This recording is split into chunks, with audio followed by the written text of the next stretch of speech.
A string of airline horror stories has Washington lawmakers considering giving you new rights against the airlines. KXLY4's Karina Shagren is live at Spokane International Airport tonight.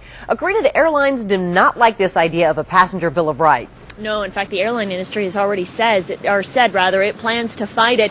If this bill is approved, airlines will be required to provide food and water to passengers if they're stuck on the tarmac for more than 3 hours. And if your flight is delayed 12 hours or longer, the airlines will be required to give you a hefty compensation.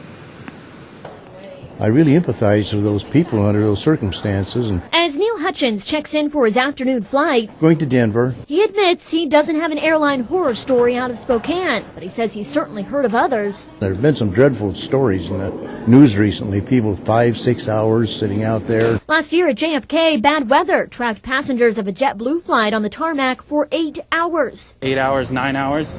No. Months earlier, Kate and I spent 9 hours stuck on the tarmac in Austin with little food and no fresh water. The plane smells of feces and air sickness. Hanai describes it as her flight from hell and is now telling her story to any state lawmaker who will listen. She's already convinced the state of New York to approve a passenger bill of rights, and just yesterday she began her fight in Washington. We have less rights as an airline passenger than a prisoner of war. Washington lawmakers are now considering a bill that, if approved, would require airlines to provide food and water to passengers stranded on a tarmac 3 hours or longer. Airlines would also have to refund 150% of the ticket price if a flight is delayed 12 hours or longer.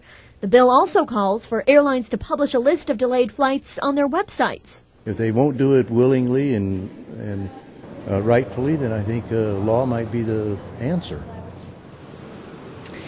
And the airlines argue only the federal government should have the right to enforce new laws for the airlines. The airlines say if each state is able to come up with its own laws, it'd be nearly impossible to meet all of the requirements. Live at the airport, Karina Shagren, KXLY4.